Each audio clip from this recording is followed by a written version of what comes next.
can have a plan, but when that plan changes, there are ripple effects of cost. And you have set up dynamic relationships to be like, hey, we know that this is going to happen. And your clients are like, and we want to work with you.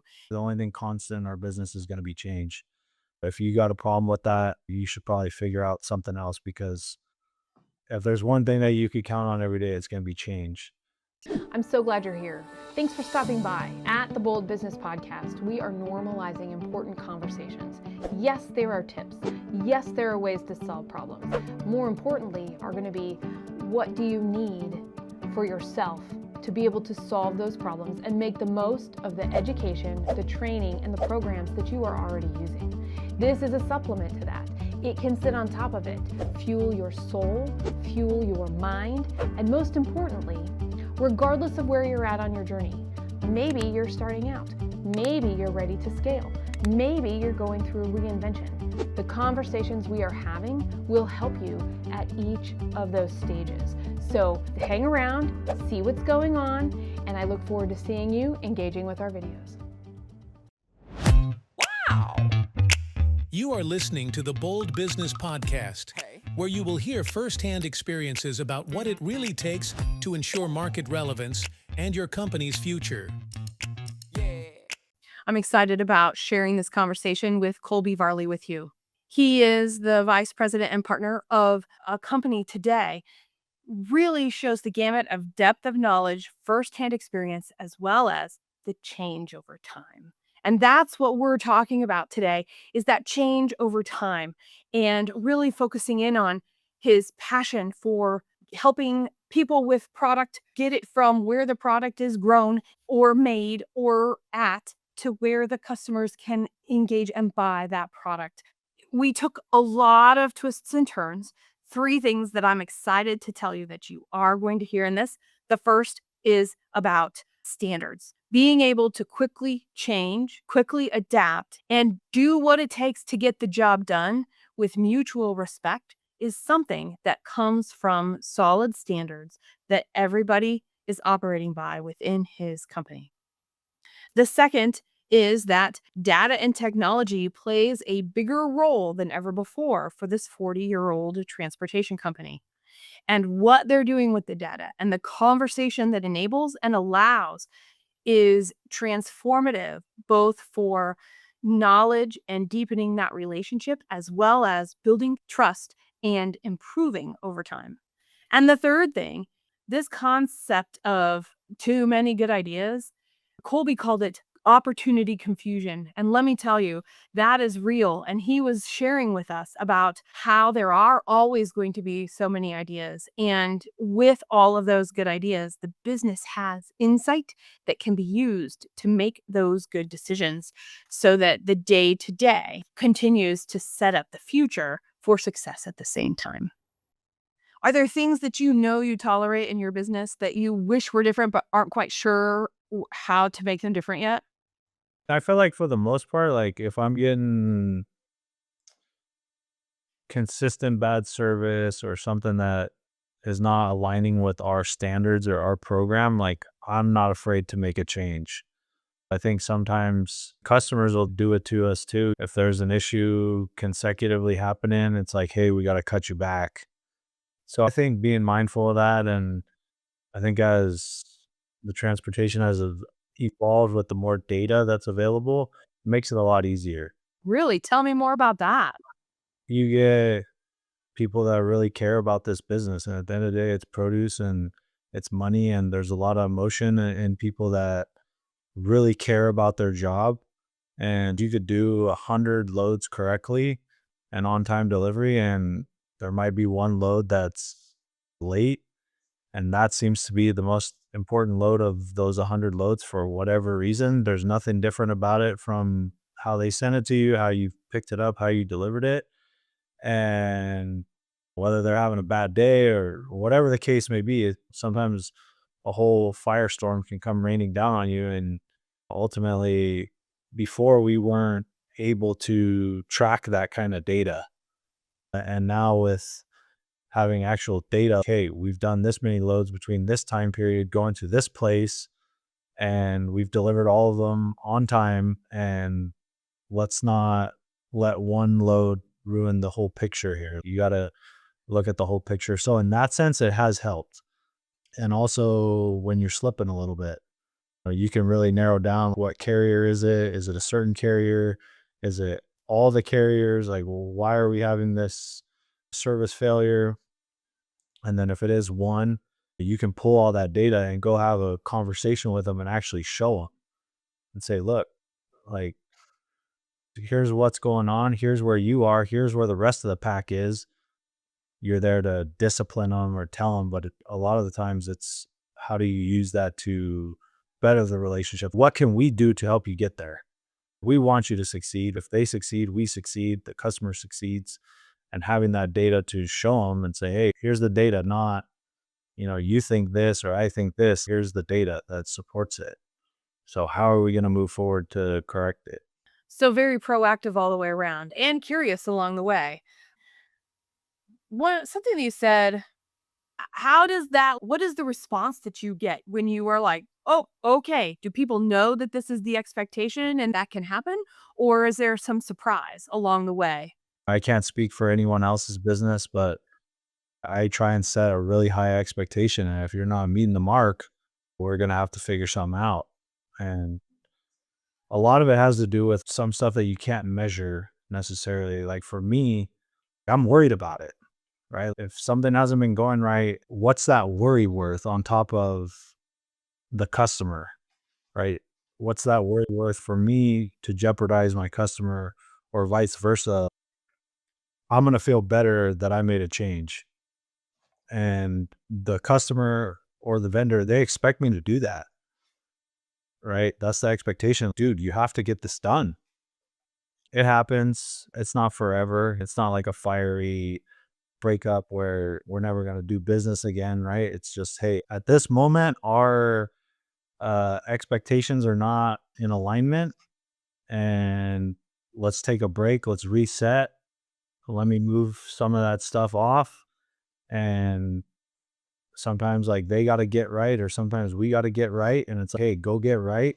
If whether it's the list is endless, right? Drivers are quitting, breakdowns, out of rotation, right? There's a bunch of different factors that happen. And it's, hey, get situated, reset, and let me know when you're reset and we'll relook at it. Actually, I think that's a really high mutual level of just respect also for everybody. I'm always looking for the win-win and the extra win, right? I call that winfinity.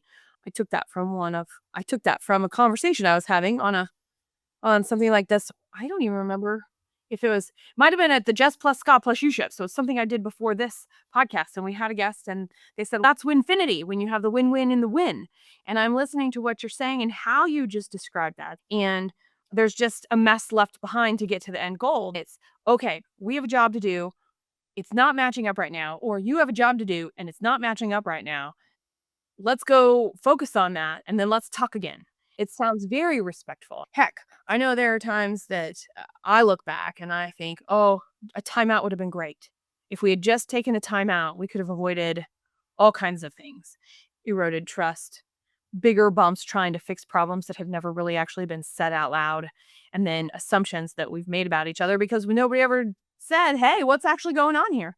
Yeah, exactly. And it gets hard. You get the holidays involved, you got outside factors, and you just got to do the best you can. But ultimately, at the end of the day, we're trying to succeed. If we do need to take a timeout or a break, it's not the end of the world. And we'll get through it and regroup when it's good time for everybody.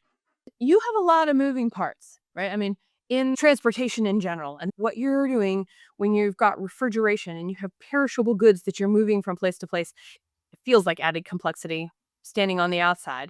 But you tell me, how many moving parts are there and how on edge are you to this? We've got to make quick change and I want to do it respectfully is actually happening at any one point in time, like day to day and week to week. The changes and the movement, I couldn't give you a number. Really depends on day to day, what's going on, customers. We had a customer call me yesterday or the day before, and he basically told me a heads up, like, we're going to have a ton of changes. Just handle it. Please don't. I don't want you to think they're just doing it on purpose. We're having some issues. We had a growing region go down. There's going to be a ton of changes. And the last 2 days, we've just gotten change, do this. Oh, wait, add this. Okay, take that off, split it. But when you're working with a customer that's giving you that expectation, I knew it was coming. So I wasn't getting frustrated about it. They're a pretty high end customer. It's a high value cargo. So they know that I treat them fairly on the rate. So it's just when you're not bound by the price either, when they're making changes on the fly, that you're having to cancel a truck, or now I got to book a team. Now we're going from the Midwest. Now we're going to the East. Like, they know that I'm going to have to make changes and cancel trucks and pay trucks and do this. And they say, just be fair with us, but it's got to get done at the same time. So when you're able to maneuver like that, it's not horrible. 2 days before 4th of July, and it's just that last push before the 4th of July. And you're trying to get trucks loaded, you're trying to get trucks unloaded, and you're showing up on time for your appointment, and they're sitting 6, 8, 12, 15 hours. That's where a lot of the complexity starts to really unfold, because someone that you might be counting on to reload is stuck. They can't get there. So you just got to take it as it comes, right? Put one fire out at a time, get it handled, and then take on whatever's coming down next. Change is just constant or moving, and trucks in this time, like, they understand there's going to be changes, they're going to get held up, and we just do our best to maneuver through it, compensate them, communicate them, and just do the best we can. A lot of that stuff's outside of our control, right? I can't control that Kroger had 50% of their unloading staff calling sick today. I have no control over that. Share your thoughts and questions in the comments below. I thrive on your feedback and engagement. You're listening to the Bold Business Podcast, and I'm your host, Jess, Dewell. This is your program for strategizing long-term success while diving deep into what the right work is for your business right now. You're listening to the Bold Business Podcast, hosted by Jess, Dewell, a nationally recognized strategic growth consultant. She works with business owners and executives to integrate just 2 elements that guide business through the ups and downs of growth. Number 1, know what work is necessary. Number 2, do all the work possible. Schedule a complimentary consultation to find out more at reddirection.com. I'm going to go back to the relationship piece. I got this call, and the expectation is that we've got all these changes coming, and you were ready to receive them.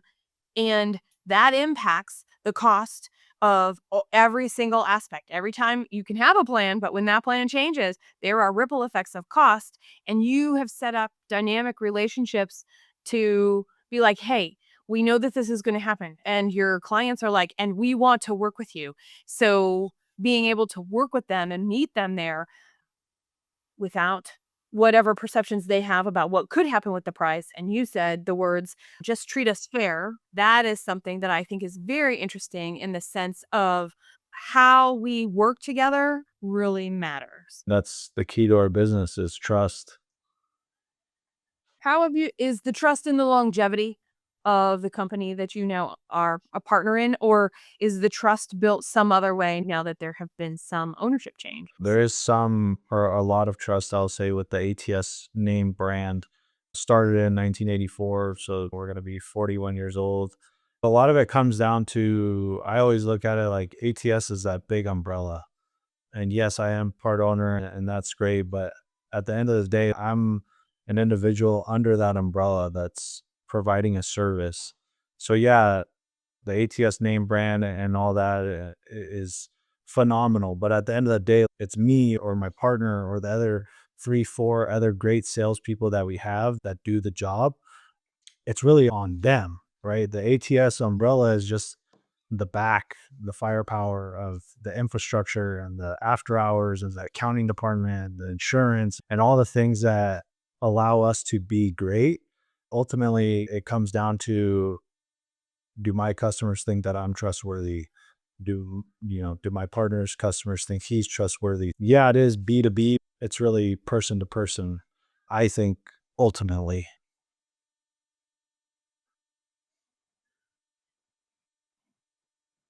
Yeah.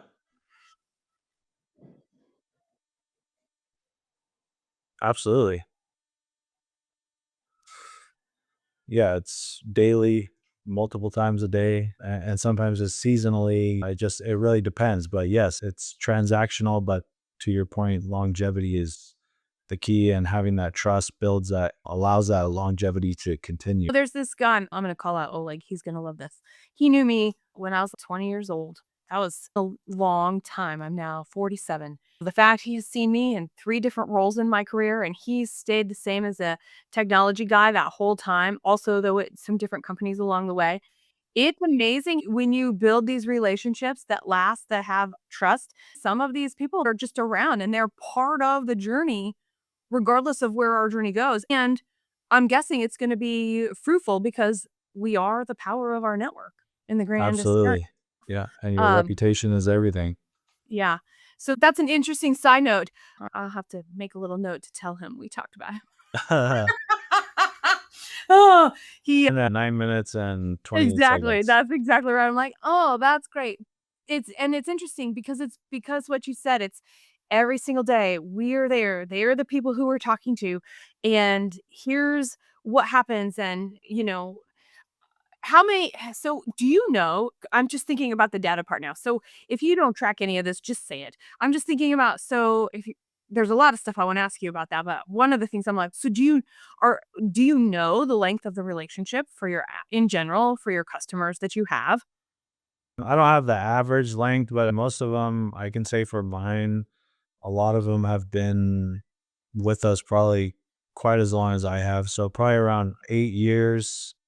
Like, it took me a year and a half, 2 years to really get it fired up, but a lot of guys did follow, when I came here, but there's some new ones. It's probably a mix, but overall, I'd probably say we're somewhere in that 10-year range on average, I would imagine, with customers, if not longer. Do you know what the sales cycle is to acquire a new customer?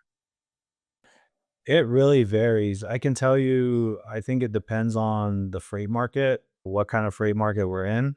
If you're in a very tight, demanding freight market, it seems like it's a little bit easier if you have trucks to get a customer.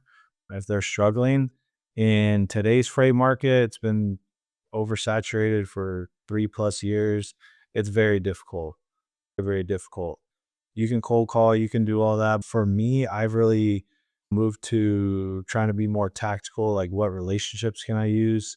That seems to be more effective on kicking in some doors than these customers are just inundated. It's not something you want to see, but you go do like a customer meet and greet. Like I did one last week. We were doing they had an in-house showcase going on, and we were in his office and he's like, dude, look at this. This is just today. And it was just endless emails, phone calls, just so there's a lot of pressure right this second.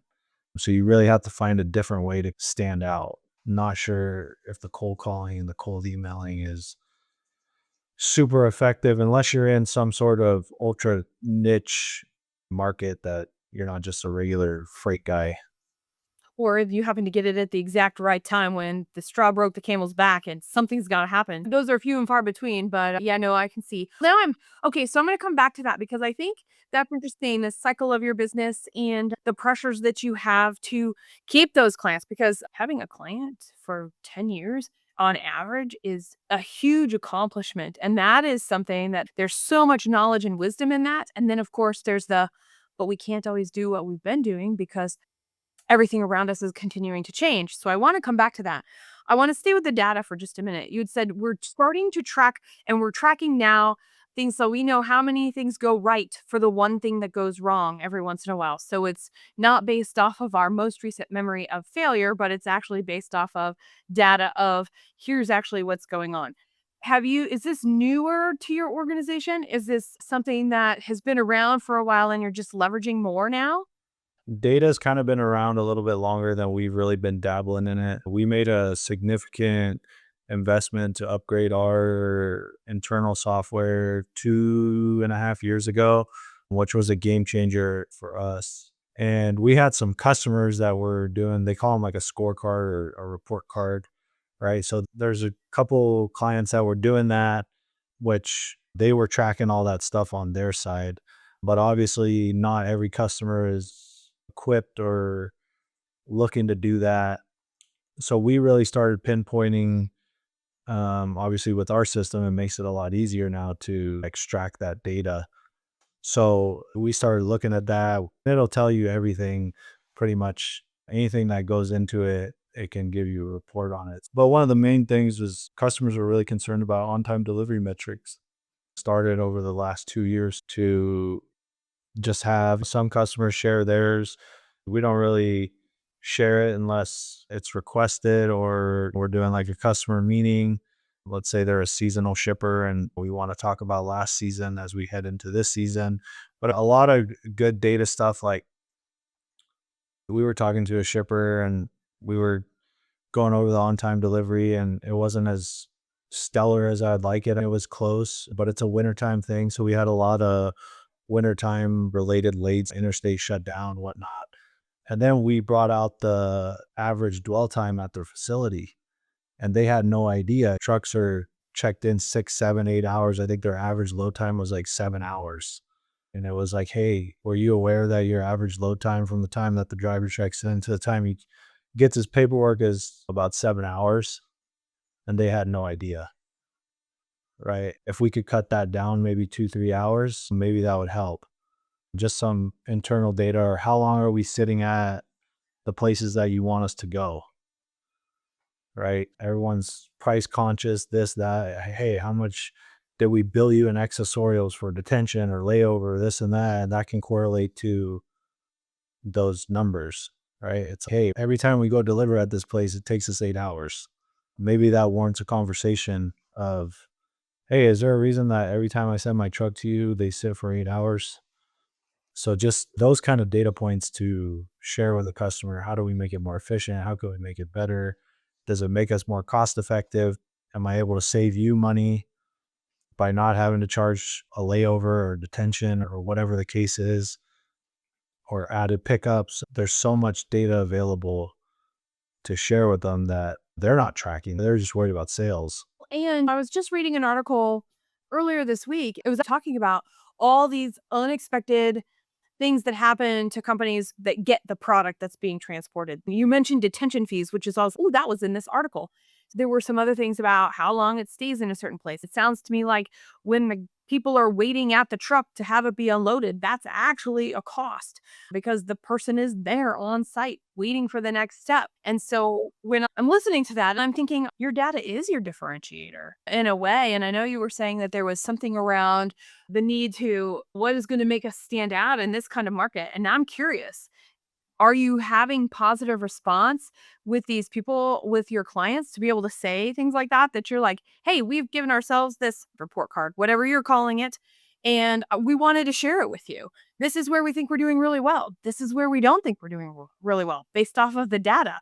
What's your experience? They're liking it. And the reason I say that, it's not just you're going to talk to them. Okay, here's what we did. Here are the lanes we had. It was great. You have actually something of substance to discuss. Give them some value, give them something to chew on, give them something to go back and say, hey, we need to look at this. We spent $5,000 in accessorial fees. Why are we spending that money? Why is our dock so inefficient? What can we do? And then like that could go into a whole nother conversation. Like you're showing them, hey, it takes 7 hours to load. And then they're looking at their overtime on their forklift drivers and it's to the moon and back. And they're like, why is this? Why is it taking our guys so long? What internal processes do we need to improve to cut costs on their end on a labor percentage and be a preferred shipper, right? I can tell you there's loads that I sell day in, day out, and guys know, and they're like, hey, do you have this load? They know that shipper is going to get them loaded in 90 minutes, Yeah. right? Rather Yeah. than, I don't want to go there because I get hosed every time. So It's like, this helps you manage to your standards.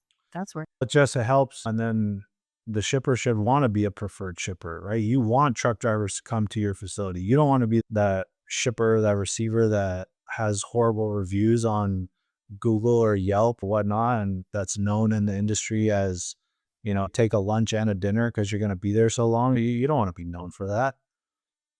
That's a big change. To be able to have something that wasn't easily quantifiable, it was, but probably was just too hard to get to or took too much time. Let's just be real. The priority was not there. Technology has helped get this information to get it out so the priority can be there. That creates a ton of opportunity. And so now I'm listening to what you're saying about today. I'm going back to what you were saying about there's a lot of price pressure because everybody everywhere wants to help you move all of this product that is, right? And when you've got in this cycle of business and you're looking forward, are there other things that you're considering for your company that to set yourself up for tomorrow's success, even if you don't know what that initiative is yet? Because I can see a lot of things being possible. And I'm guessing if you, having been in the business as long as you have, that there's some cycle you can lean into. Best term I can use for it is opportunity confusion. There's so much opportunity and there's so many different directions that we could improve that it gets a little blurry sometimes.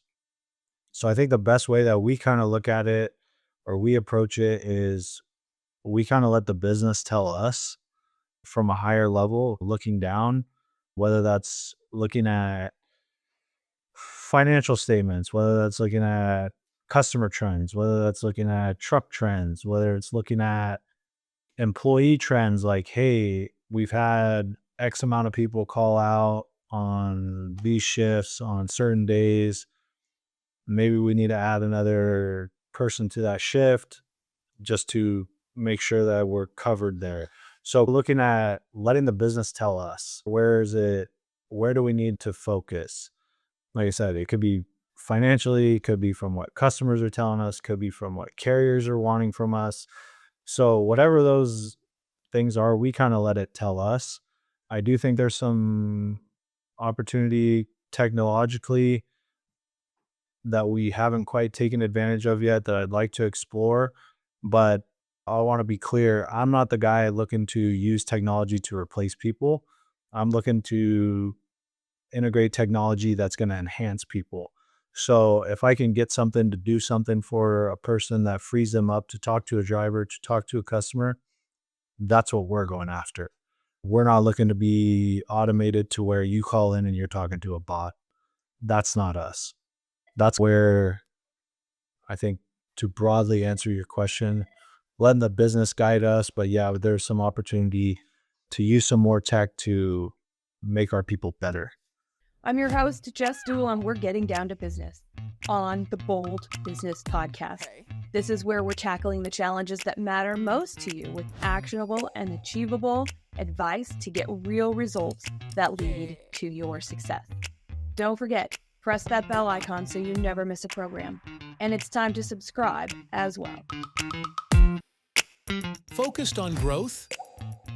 Listen to more programs like this which support the challenges and opportunities you are working with right now. Come on! Search Bold Business Podcast for the key terms at reddirection.com or your preferred podcast listening app. When you're allowing the business to illuminate where to focus, by the way, all of that confusion, that potential competing priority, not only within the business of what has been done and where you're going, but also the opportunities that each of you bring to the table and where you think the priority could be. I think it's a fantastic way to start. So my question about that is, so is that for 30 days, 90 days, a year? Do you look out into the future and does it change, or is it always led by the trends we see right now? No, there's definitely some long-term trends that we're working towards that are maybe a year, 2 years out from now that take quite a bit of capital to get there, right? So we got to start saving that. That's the biggest thing, redeploying the capital into the business for those longer term improvements that we're looking to make. I'd say we have a long-term goal or strategy that we're shooting for, but then we review everything monthly on a pretty large scale, but then we're also looking at weekly, not in a macro way, but more in some micro areas like how many loads did we do? What were the profit margins? What was the load count, right? So we can gauge. And then that same week, we're looking ahead. Hey, what did we do a year ago in the same week for the next week? So it's, oh, wow, like Everybody gets a printout. Hey, what customers did you do? What loads did you do? So it's, hey, so and so hasn't been sending these. I better go talk to them and say, hey, are these not happening this year? So that kind of helps guide you on a weekly level, but then also looking at what did we do monthly, where are we trying to go? Okay, where were we struggling? Let's try and correct that. But I would also say, obviously, we did the buyout and whatnot in March of 2024, but not a lot of major change.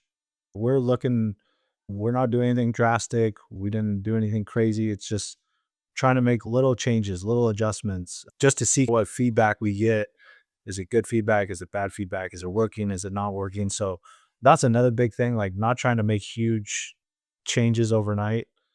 And that change ripples. The more complex, the more people, the more levels of people between the points of contact, right? You've got the points of contact at product. You've got the points of contact between the getting you saying this is where the truck is, who's going to drive that truck, right? All of the things. There are people that are not talking to each other yet show up and everything is happening. So big change could really disrupt that. I think you're right. Real small change. And a lot of people, they don't like change. So you got to introduce some things slowly. Are you one of those people too? No, I was taught, especially when I came here, the only thing constant in our business is going to be change. If you got a problem with that, you should probably figure out something else, because if there's one thing that you could count on every day, it's going to be change. So change is okay. You just got to adapt. And a lot of it is just showing a little bit of it, get some buy-in, and then it usually all seems to work out. It really only takes a little bit of buy-in to make a lot of lasting change. I know while it's constant, it is also hard. I know a lot of people, they come to me because they're like, everything that we try, nothing seems to stick. We always end up with all of these new things that nothing seems to stick. And I hear that, and it has never changed in all the years I've been doing this. And I'll tell you what, I would even go so far to say that there's a common theme. Have you found a common theme to get change to stick in your company? Not a common theme, but we try to implement it the same way. It's one of those things, let it marinate for a minute and then try and roll it out slowly. Like, we're not just coming in and saying, hey, today this is happening. There's a process to it where you got to say, hey, here's the issue, or here's the objective that we're trying to do. Here's what we think is going to be the best course of action, lay it all out. And especially like with technology, we were trying to run some reports, and we weren't clicking a specific box on an order to allow the algorithm to collect that data. So you got people doing hundreds of loads a week, and they're used to not clicking that box. And to them, they look at it like, hey, that's an extra click for me, right? That's an extra 150, 170 clicks I got to make a week now because you want this box clicked. So it's like a slow rollout. Hey, here's the process. Here's why we're doing it. Here's the value you're going to gain out of it. And then a slow rollout to say, hey, 10 days from today, the order is not going to let you proceed unless you click that box. So it gives everybody a little bit of time to read it, understand it, digest it, and start implementing it without them getting frustrated, because every time they forget to do it, it's giving them a pop-up on the screen saying, hey, you can't proceed. Accidentally behind the scenes, people started I always have gone by Jess, but I would always introduce myself as Jessica. And it became official when that ICA in the hundreds of emails I would send in a day were, if you add up those ICA out of every single email by letting those go, I was able to answer more emails. So you are on to something about it might take more click, but in the long run, it makes you happy. I'm like, total different real life experience. And it was Sure. just me and not a whole team. But there's some, and our people, right? The people we work with, us, I like to consider myself a little bit curious too.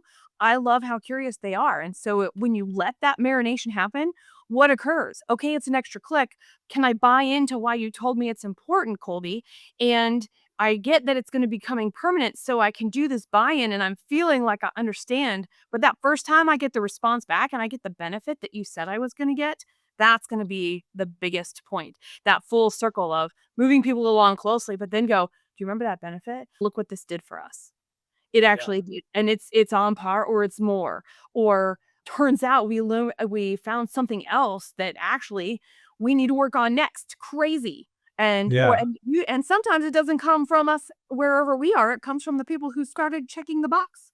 We got into that report and then something else was blank in there and say, hey, why is this blank? Oh, you need to do this. Oh, okay. To your point, it's an evolution. You figure something out, you implement it, and then that takes you to something else that you didn't realize that was available, that you're just not clicking the box or whatever the answer is. And I get this a lot, just myself. I talk and somebody will be like, "What are you talking about? I've never heard of this." I was like, "Oh, I must have invited you to the party in my head and it hasn't come out of my face yet. Here we go." Yeah.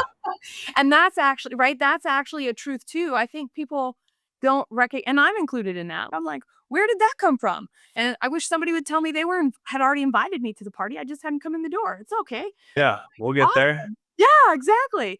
I think that's a big one though too, because we have to move fast. We tend to move fast. We have this pressure around us and we think we've done something, but we haven't. And that's just okay. That's why we have conversations. That's why we have people that we are not only trust between customers, but trust between the people that we work with. Absolutely. The time you're taking to reflect, the time you're taking to look at what's happening, so you've got the actual reality, and then the time you take to think about what's showing up that you might consider as changes or as initiatives to keep going forward. What's that look like in your world? I'd be lying if I told you that it's every day. As a business owner, I'm constantly thinking about a variety of different things pertaining to the business. Things I think we do really great, things I think we don't do great. How do I figure out how to make our email system better? Because I feel like we're just inundated with emails. And is there somebody or something that could come up with something that it would know how to send it to this person or send it to that person, and just all kinds of stuff. It's endless. I'm constantly coming up with ideas, writing them down. Where do Yeah. you keep them? Do you write them down in an electronic I do. list? Yeah. I have notes on my phone. So if I'm somewhere and I come across something or I saw something, I'm like, hey, I'll put it down and then, I'll go back later and add to it, or whether it's on in my computer, my iPad, it's just iNotes, but just constantly thinking of ways to improve something I saw that I liked, that I think would be beneficial for us. So it's really constant. We'll be driving down the road and my wife will just look at me like, what are you thinking about right now? I'll tell her just something totally random. She's like, why are you thinking of that? And it's because I saw this and I was thinking like, oh, if you did it backward or whatever. And she's just, oh, you're always thinking about something when you're driving and you're quiet, and it's just, what are you thinking about? Do you keep your lists forever? Do you ever get rid of them? I will delete something, like if I say I saw something or a product that's like, hey, I want to reach out to them. If I take a picture and then I remember, I'll look at it and then so I'll go find their info, put it in the CRM, then I'll delete it. I don't need it anymore. Or if I'm putting my thoughts together, like I'm going to send it to my director of IT or my operations manager. If I put it all together, I'll just email it straight from there. Right. And then it's out of there. But there's some stuff that's been in there for years that I'll say, okay, let me go back and look at this. Or Do you go back and look at it, or is it just a file that's got lots of stuff from lots of no, years? I'll go back and look at it because something will Okay. reignite it. Yeah, yeah, yeah. Fair. Or if it's something that's I know could be really beneficial for our business, but we're just not there yet as a company, I'm always working on it. Or if I see somebody else doing it and I know somebody, I'll pick their brain about it. Hey, when you went to this, what did they do? And people love to tell you, oh, I went on this trip and so did this and this. Ah, interesting. Okay, boom, put it in there. If we ever do this, make sure you have X, Y, and Z. A lot of them we're not there yet, but we're going But to be they're there. on. Yeah, they're on my path. Hey, we're going to need to do this to elevate us to the next level. So there's going to come a time where we need to do it. And it's like people get stuck on, oh, how do you do it? You got to have a blueprint or some sort of plan. And it's like, hey, I've been thinking about this for the last 3.5 years. Here's all the notes that I came up with. to get us moving in that direction. We're not starting from scratch. Okay, I want to know what makes it bold. What makes it bold to know your business deeply? You've been sharing that with us today so that you can grow and thrive for another 20, 40, or more years. I was once told this isn't a practice life. It's not a dress rehearsal. That's how we look at it. And if we're going to do it, we're going to go 110%. Obviously, there is failure and you're going to fail, but it's like, what did you learn?